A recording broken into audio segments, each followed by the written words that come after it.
अगर आप मेरे चैनल पे नए हैं और आपने मेरा चैनल अभी तक सब्सक्राइब नहीं किया है तो इसे सब्सक्राइब कर लें और बेल आइकन दबाएं ताकि ऐसे वीडियोस आपको और भी मिलते रहें।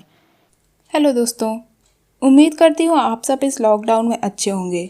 यूँ तो आपने कई मॉन्स्टर मूवीज़ देखी होंगी, जैसे गॉडजिला से लेके मिस्ट तक, मिस्ट से लेके किंग कॉन्ग तक, हॉबिट और मेरी फेवरेट हैरी पॉटर के सारे मॉन्स्टर को देखा होगा।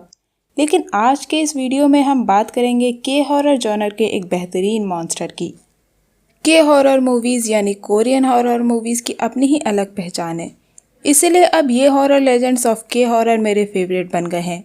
आज की के हॉरर मूवी है द होस्ट, जो आई थी 2006 में, और आज हम इसी के सफ़र पे निकलेंगे। इस मूवी की IMDb रेटिंग है 7.1 और गूगल यूजर्स ने इसे 93% लाइक किया है। इस मूवी को डायरेक्ट किया है बुंग जो हो ने, जिन्होंने पैरासाइट जैसी मास्टरपीस मूवी बनाई है। तो चलिए निकल पड़ते हैं द होस्ट मूवी के हॉरर कोस्टर राइड पे।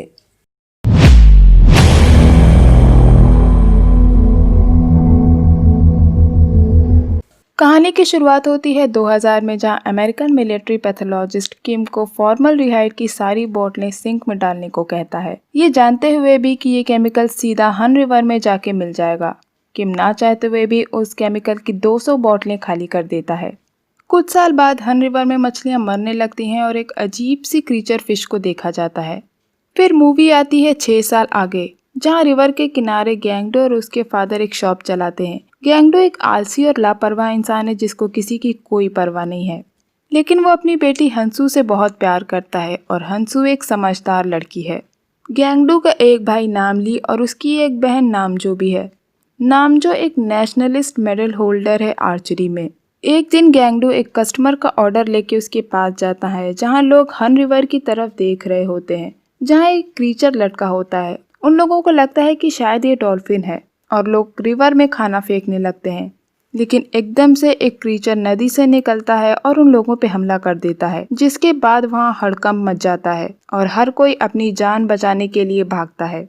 गैंगडो भी अपनी जान बचाने के लिए भागता है, लेकिन उस मॉन्स्टर ने वहाँ के कुछ लोगों को खा लिया था। कुछ टाइम बाद गैंगडो की बेटी स्कूल से आई थी और वो कमरे से बाहर आती है और वो सारा नज़ारा देखती है।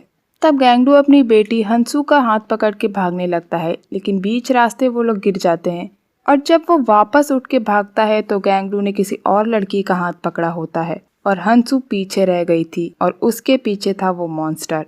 ये मॉन्स्टर देखने में फिश और लिजर्ड का म्यूटेशन लगता है। ये मॉन्स्टर उसी टॉक्सिक केमिकल का नतीजा था जो हन रिवर में फेंक दिया गया था। वो मॉन्स्टर हंसू को पकड़ के अपने साथ नदी में ले जाता है। इसके बाद पुलिस और आर्मी उस इलाके को खाली करा देते हैं और सारे मरे हुए लोगों का फ्यूनरल रखा जाता है, जहां गैंगडो के भाई और बहन भी आते हैं और वो हंसू की मौत से बहुत दुखी थे। तब गवर्नमेंट रिप्रेजेंटेटिव और अमेरिकन मिलिट्री उन सारे लोगों को क्वारंटाइन कर लेते हैं। वो उन सारे लोगों को क्वारंटाइन कर लेते हैं जो उस मॉन्स्टर के कांटेक्ट में आए थे, और वो ये अनाउंस करते हैं कि वो जानवर एक जानलेवा वायरस का होस्ट है। और टीवी में दिखाया जाता है कि इस मॉन्स्टर के कांटेक्ट में एक अमेरिकन सोल्जर आया था और उसके शरीर में वो वायरस फैल चुका था। गैंगडो और उसकी फैमिली भी एक हॉस्पिटल में क्वारंटाइन थे, जहां गैंगडो को एक रात एक कॉल आता है और वो कॉल हंसू का था, जो अभी भी जिंदा थी, जिसको वो लोग मरा हुआ समझ रहे थे। वो बताती है कि वो उस मॉन्स्टर के साथ एक सीवर में फंसी हुई है और इतना कहने के बाद वो फोन कॉल कट जाता है। ये बात गैंगडो और उसकी फैमिली पुलिस को बताते हैं, लेकिन पुलिस वाले को लगता है कि गैंगडो पागल है और ये सिर्फ उसकी कल्पना है। वो मॉन्स्टर अपने सारे शिकार किए गए लोगों को इसी सीवर में स्टोर करके रखता था और भूख लगने पे खाता था। उस मॉन्स्टर ने हंसू को भी इसी सीवर में उगला था, लेकिन वो किसी तरह बच गई थी। उधर गैंगडो की फैमिली हॉस्पिटल से भाग जाती है, क्योंकि उनके पास और कोई रास्ता नहीं है। ना तो उनकी कोई सुन रहा था और ना ही कोई उन पर यकीन कर रहा था। इसके बाद गैंगडो के फादर एक आदमी से वैन और कुछ गन्स खरीदते हैं ताकि वो लोग हंसू को जाके खोज सकें। जो वैन उन लोगों ने ली थी वो गैस स्प्रेड करने वालों की थी, जिसकी वजह से वो लोग चेक पोस्ट से बच जाते हैं और रिस्ट्रिक्टेड एरिया में एंटर कर जाते हैं और वहां जाके वो लोग हंसू को तलाशने लगते हैं। दूसरी तरफ दो बेघर लड़के जो कि भाई थे और गैंगडो की शॉप में जाके खाना चुराते हैं। वो लोग उसकी शॉप से खाना चुरा के वापस जा रहे होते हैं जब मॉन्स्टर उन पे हमला कर देता है और वापस उसी सीवर में जाके उन्हें उगल देता है जहां हंसू थी। हंसू वापस उन दोनों भाइयों को चेक करती है और अब सिर्फ सीजो ही जिंदा था, लेकिन उसका भाई मर चुका था। अब हंसू भी सीजो को अपनी साथ छुपा लेती है। पार्क फैमिली अपनी शॉप पे आके डिनर करते हैं। जहां गैंगडू के पिता बताते हैं कि गैंगडू बिना मां के ही पला बड़ा, उसकी मां बचपन में ही गुजर गई थी। भूख के कारण गैंगडू ने चोरी की लेकिन पकड़ा गया। विटामिन्स की कमी के कारण आज वो ऐसा है और लोग उसको पागल समझते हैं। लेकिन गैंगडू बचपन में एक समझदार बच्चा हुआ करता था और अगली सुबह गैंगडू को वही मॉन्स्टर देखता है और उसके पिता उस मॉन्स्टर को शूट करते हैं, लेकिन वो मॉन्स्टर भाग जाता है। अब पार्क फैमिली के सारे मेंबर उस मॉन्स्टर को शूट करने लगते हैं, लेकिन उनकी गोलियां खत्म हो जाती हैं। गोलियों की आवाज़ सुन के पुलिस भी वहां आ जाती है। गैंगडू के पिता उसकी गन लेके उस मॉन्स्टर को मारने जाते हैं और उन लोगों को वहां से चले जाने के लिए कहते हैं। जब गैंगडू के पिता का सामना उस मॉन्स्टर से होता है तब उनको पता लगता है कि उनकी बंदूक की गोलियां खत्म हो गई हैं और वो मॉन्स्टर उन्हें मार देता है। गैंगडू अपने पिता को मरा हुआ देख के बहुत दुखी होता है और उनको वहां से छोड़ के नहीं जाता है, जिसके चलते पुलिस उसको पकड़ लेती है। नामली और नामजो भी अब अलग हो गए थे। नामली को एक पोस्टर चिपका दिखता है जिसमें गवर्नमेंट ने उन लोगों पे इनाम रखा होता है। नामली को उसका एक पुराना दोस्त मिलता है और वो उससे मदद मांगता है ताकि हंसो की कॉल लोकेशन पता कर सके। नामली अपने दोस्त की कंपनी में जाके कंप्यूटर से कॉल लोकेशन पता कर लेता है, लेकिन उसका दोस्त उसको धोखा देता है। कुछ पैसे की लालच में उसका दोस्त उसको पकड़वाने के लिए तैयार हो जाता है, लेकिन नामली वहां से भाग जाता है और रेलिंग से कूद के वो किसी तरह बच जाता है। नामली नामजो को लोकेशन सेंड करता है और बेहोश हो जाता है। उधर गैंगडू अमेरिकन साइंटिस्ट को ये कहते सुन लेता है कि कोई वायरस नहीं फैला है, ये एक ड्रामा रचा गया है ताकि मॉन्स्टर के ओरिजिन को छुपाया जा सके। और अब गैंगडू को शांत करने के लिए वो डॉक्टर्स गैंगडू के दिमाग का ऑपरेशन करते हैं, क्योंकि गैंगडू ने उनकी सारी बातें सुन ली थी। इस सीन से साफ पता लगता है कि दुनिया में कितने क्रूअल लोग होते हैं जो अपने फायदे के लिए किसी की भी जान ले सकते हैं। हंसो ने सीजो को नहीं पता लगने दिया था कि उसका भाई मर चुका है, और अब जैसा कि मैंने सोचा था, हंसो ने वहां के मरे हुए लोगों के कपड़ों से एक रस्सी बना ली थी और हंसो उस रस्सी को ऊपर फेंकती है ताकि वहां से बाहर निकल सके। तब वो मॉन्स्टर वहां वापस आता है और हड्डियों और कंकाल की उल्टी कर देता है। उधर जब गैंगडू को होश आता है तो वो एक नर्स को अपने कब्जे में कर लेता है और वहां से भाग जाता है। नामली को होश आने पे उसको एक बेघर आदमी मिलता है और नामली उससे नदी का रास्ता पूछता है और उस बेघर आदमी से उसकी मदद मांगता है और वो बेघर आदमी उसकी मदद करने को तैयार हो जाता है। रास्ते में ये दोनों बॉम्ब बॉटल बनाते हैं।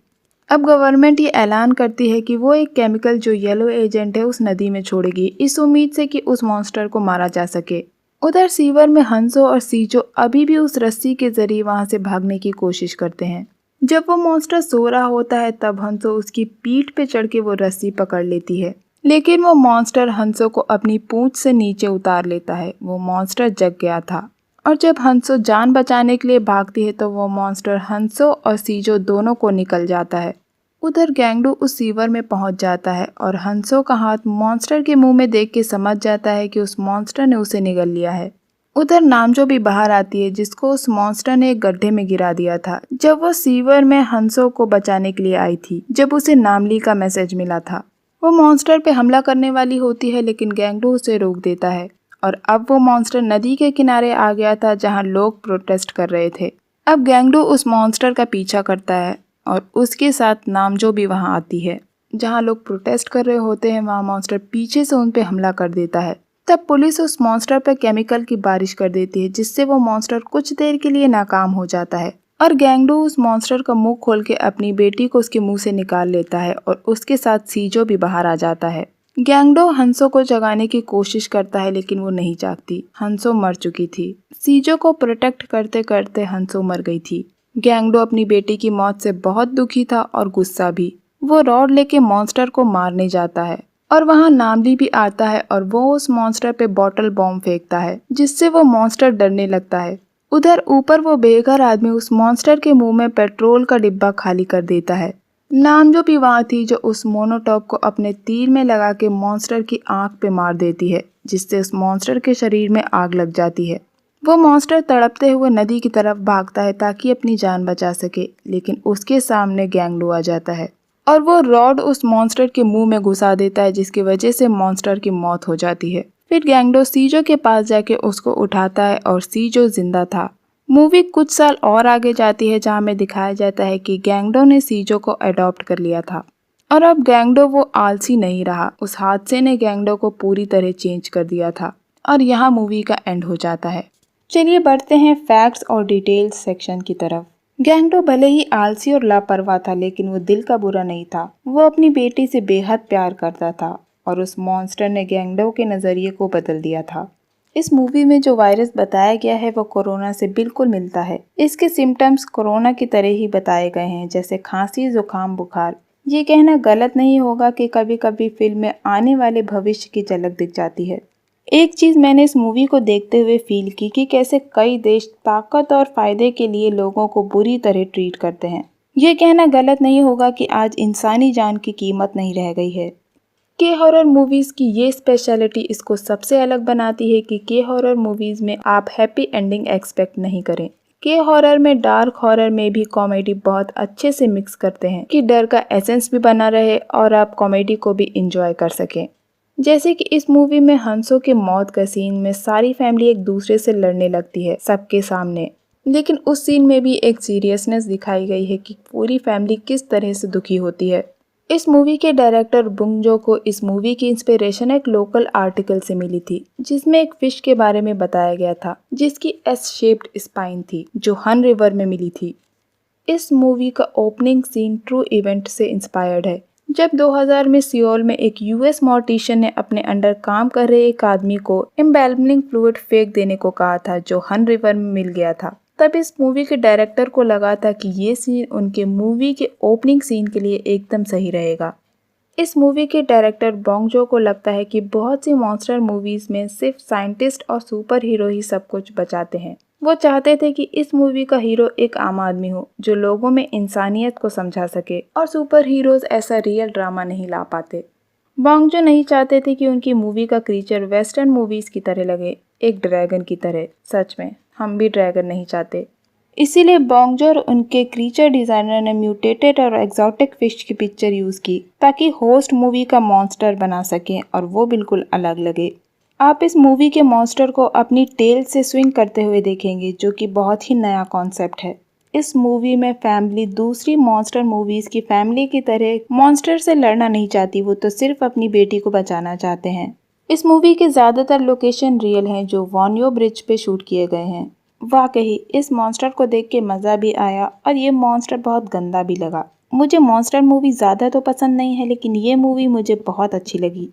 इस मूवी ने कई अवार्ड्स जीते हैं और ये one of the best monster movies में से एक है। मुझे के हॉरर बहुत अच्छी लगती हैं अब, और ये मेरी वन ऑफ द फेवरेट बन गई हैं। मैंने ऐसी ही कुछ के हॉरर मूवीज की एक्सप्लेनेशन की है जिसको आप ऊपर के आई बटन को प्रेस करके देख सकते हैं। तो आप लोगों के क्या थॉट्स हैं के हॉरर मूवीज को लेके? अगर आप चाहते हैं कि मैं ऐसी ही और डिफरेंट मूवीज लेकर आऊं और के हॉरर को और एक्सप्लोर करूं, तो कमेंट सेक्शन को हॉरर हंटर्स के प्यार से भर दीजिए। मेरी माने तो आपको ये मूवी एक बार नहीं ज़रूर देखनी चाहिए। लिंक आपको डिस्क्रिप्शन में मिल जाएगा। अगर आपको मेरा ये वीडियो पसंद आया है तो प्लीज़ इसको लाइक, शेयर और सब्सक्राइब ज़रूर करें। आप मेरे इस चैनल को अपने स्टेटस और स्टोरी में भी शेयर कर सकते हैं। उम्मीद करती हूँ आपको ये मेरा वीडियो पसंद आया होगा। तो चलिए मिलते हैं अगले वीडियो में। तब तक के लिए अपना बहुत ख्याल रखिए and keep hunting. Lots of love.